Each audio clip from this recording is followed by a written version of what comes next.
From the Channel3000.com Alert Center, this is News 3 Now at 10.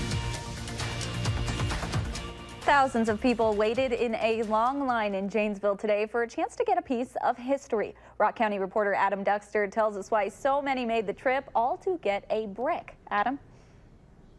Well, Amanda, for many in Janesville, it's still hard to believe that it's been a decade since the last car was produced at the General Motors plant right here in town.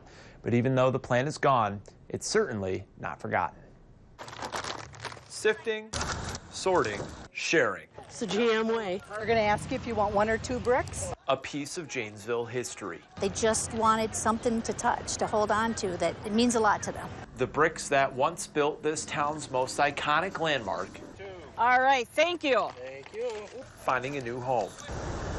But it's more than just the cinders that had thousands of people waiting in line on a perfectly good Saturday.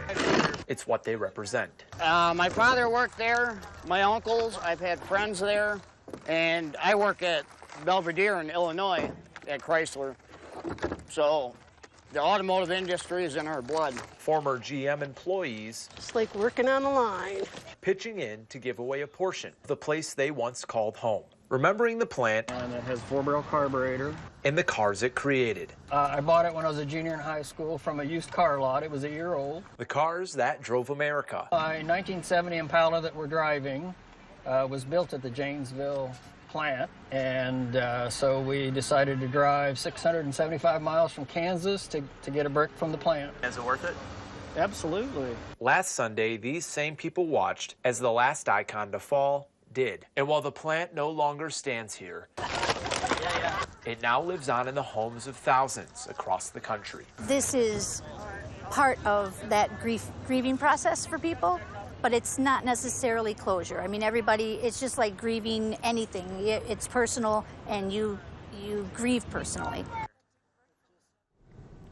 Now, today's event started at 1 p.m., but the folks who were first in line, they started waiting for this event at 9:30 a.m. just to get those bricks. Now, there were some bricks left over, but the folks with Blackhawk Credit Union say they're not sure so far if there will be another event to hand more of those bricks out. You can tell it means a lot to those people. Thank you so much, Adam. Let's get